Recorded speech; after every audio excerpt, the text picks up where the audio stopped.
আমরা ধর্মীয় বিষয় নিয়ে ক্ষতির মধ্যে আছি, কারণ ৭৩ দলে আমরা ভাগ। ৭৩ দল তো বেহেশতে যাবে না, এক দল যাবে। আমরা যদি আজকে কোরআনের ধর্ম পালন করতাম, আল্লাহর ধর্ম পালন করতাম, নবীর ধর্ম যদি পালন করতাম, খালি মনে হয় ৭৩ দলে ভাগ হইত না। কারণ হযরত মুহাম্মদ সাল্লাল্লাহু আলাইহি সাল্লাম এই নবীর দলে বা ইসলামের দলে ৭৩টা দল, যে যার মতো করে ভাগ্য নিয়ে তার মতন করে সে ধর্ম করছে। কোরআনের ধর্ম আমরা করতে চাচ্ছি না, নবীর ধর্ম আমরা করতে চাচ্ছি না, আল্লাহর ধর্ম করতে চাচ্ছি না। বিষয়টা কি? আল্লাহ বললে কোরআন দিনের বিষয় পরিপূর্ণ করে দিলাম গো, ৩ নম্বর। তাহলে দিনের বিষয় তো কোরআন অপূর্ণ নাই, পরিপূর্ণ। আরো বলল, আমি যা নাজিল করিয়াছি তাহা বিহীন, যারা দিনের বিধান ফয়সালা দেয় তারা কাফের জালেম ফাসিক। সূরা মাইদার ৪৪, ৪৫, ৪৭ নম্বর আয়াত। তাহলে এর মাঝখানে যে বিভিন্ন ইজমা, কিয়াস, ফিকহ, হাদিস দিয়ে যে আমরা দিনের বিধান ফয়সালা দিচ্ছি, তাতে কি বোঝা যায়? কোরআন অপূর্ণ। এবং আল্লাহ বলছে, আমি যা নাজিল করিয়াছি তাহা বিহীন, যারা দিনের বিধান ফয়সালা দেয় তারা কাফের জালেম ফাসিক। খালি এতে কি বোঝা যায় না কোরআন বাদে দিনের বিধান ফয়সালা দেওয়া যাবে না? এবং আল্লাহ পাক বলল, হে নবী তুমি বলো, ওহী ব্যতীত দিনের বিষয় আমি কোনো কিছু স্মরণ করি না। তাহলে ওহীটা কি ছিল? কোরআন। ওনার কাছে ওহী এসে তারপরে দিনের কথা বলেছে, দিনের কথা প্রকাশ করেছে এবং দিনের কর্ম করেছে। ওহী ব্যতীত সে দিনের কথা কাউকে শোনায়ও না এবং কর্মও করবে। সূরা আনামের হচ্ছে ৫০ নম্বর আয়াত। এই যে বিষয়গুলা আমরা কিন্তু ধর্ম নিয়ে দৌড়াদৌড়ি করছি। রোজার মাস এমন একটা পরিস্থিতি, ধর্মের একটা জোশ চলছে, কিন্তু রোজা, নামাজ, হজ, যাকাত এগুলা কার জন্য? মুমিনের জন্য। তাহলে আমরা মুমিন হলাম কিনা এ বিষয়ে কিন্তু আমরা চিন্তা করলাম না, কোন সময় জানতেও চালাম না, একজন জ্ঞানী মানুষের কাছে বসে একটু বুঝতেও চালাম না। মুমিন কার বলে? কিভাবে হওয়া যায়? মুমিনের জন্য রোজা, মুমিনের জন্য সালাত, মুমিনের জন্য যাকাত, মুমিনের জন্য হজ, মুমিনের জন্য কালেমা। তাহলে মুমিন না হওয়া সত্ত্বেও সালাতের ধারে কাছে জাতি নিষেধ করছে। মুমিনের মধ্যে সালাত আদায় করে।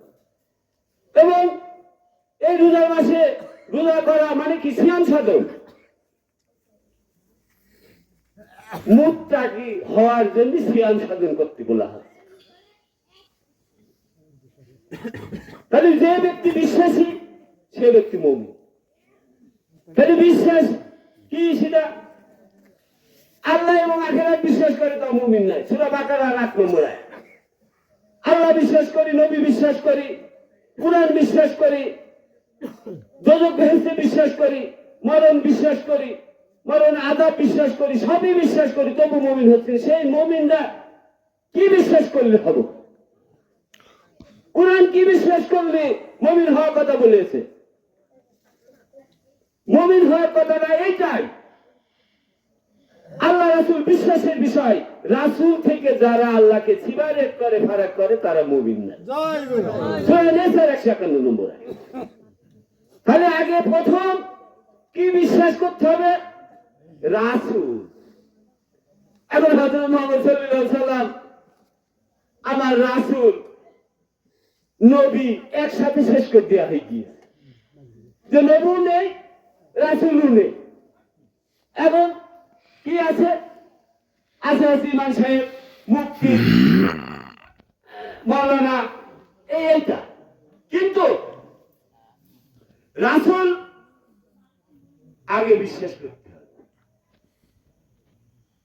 সূরা আহজাবের ৪২ নম্বর আয়াতে বলল, নবী শেষ, রাসূল শেষে কথা কোনো কোথাও বলিনি কোরআনের ভিতরে।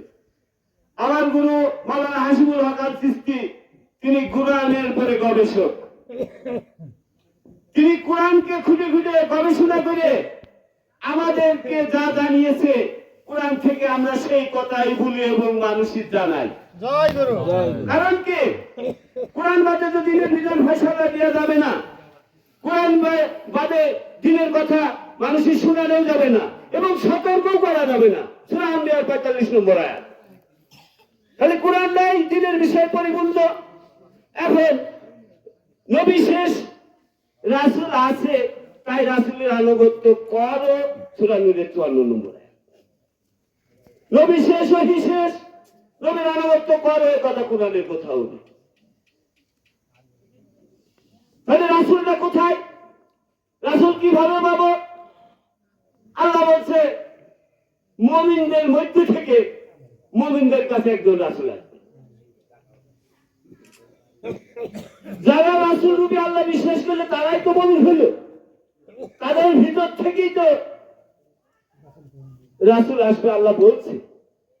এখন বর্তমান রাসূল আছে, সূরা ইমরানের ৪ নম্বর আয়াতে বলছে আমি প্রত্যেক গোত্রে প্রত্যেক ভাষায় রাসূল পাঠাই। তাহলে প্রত্যেক গোত্রে প্রত্যেক ভাষায় রাসূল পাঠাচ্ছে, তাহলে তো প্রত্যেক গোত্রেই রাসূল আছে। এই রাসূলের আনুগত্য করার কথা বলছে। আরেকটা বিষয়, রাসূল তোমাদেরকে পবিত্র করবে। সূরা বাকারার ১৫১ নম্বর আয়াত। আমরা ঢালাকুল ওযু করে পবিত্র হওয়ার একটা বিষয়। ১ তারিখে ওই মোবাইলে সব দেখছে পবিত্রের বিষয়টা, আমি আবার ওই মুহূর্তে চলে গেছি। তো বলছি যে এটা হাদিস না কোরআন? তো বলছে হাদিস। তার মধ্যে বাবা সকল তাহলে একটু কোরআন দেখো তুমি।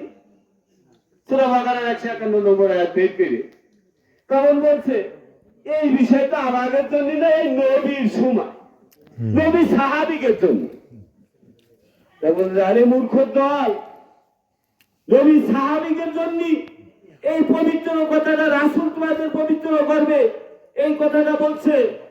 কি করে বুঝলে? আরেকটা আয়াত তো থাকতে হবে, এর বিপরীত রাসূল তোমাদেরকে পবিত্র করবে, এই যে বিষয়টা ওরা একেবারে কামকে মনে করে যে এইভাবে পরস্পর ধর্ম নিয়ে আমরা বিভ্রান্তিতে আছি। তো যাই হোক ভাই সাগর, আমার গুরু আসছে, কোরআন গবেষক, ওনার কাছে কোরআনের বিষয় ভিত্তিক আলোচনা শুনে আপনারা জ্ঞান লাভ করেন। আখিরাতের দিন আপনাদের ভবিষ্যতে ভালো হবে। জয় গুরু। জয় গুরু। আমি আমার সংক্ষিপ্ত কথা